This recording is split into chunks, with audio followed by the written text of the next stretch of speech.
Bugun Sport Leader kompaniyasi Samarqand shahrida Yuksalish Groupning Eco City loyihasini ochilish marosimida.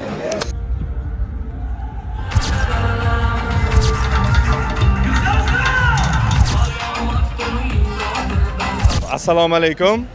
Hurmatli bizani kuzatuvchilarimiz, biz hozir mana Yuksalish Groupi, Yuksalish Eco City loyihasini kaltlarini topshirish marosimidamiz.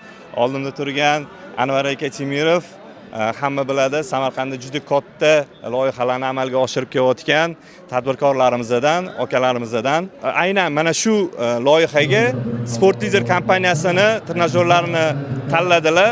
Bu juda katta tenderlardan keyin, juda ko'p tanlovlardan keyin amalga oshirildi. Shu haqida qisqacha o'zingiz aytsangiz. Aka, biz boshlaganimizdan loyihamizni sport plashatka qilamiz, eng zo'rini qilamiz deganmiz. Uni ichida ayollar uchun attenli, bolalar uchun alohida bo'lsin, erkaklar uchun alohida joylar bo'lsin deb niyat qilgan edik.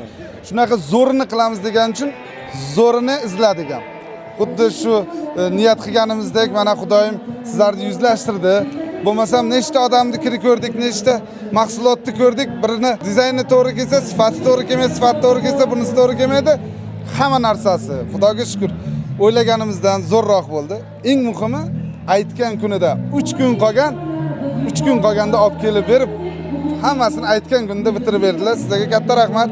Xudo xohlasa bundan keyingi loyihalarimizni bizlarda bilasiz, har bir loyihamizda sport plashatkamiz, trenajyorni zallarimiz bor. O'sha har bir loyihamizda bo'ladiganda, uje bizlar sport bo'yicha, sport anjomlari bo'yicha o'zimizga partnyor topganmiz. Uzoq yillar davom etsin aka. Hamkorlik qilamiz. Ilohim.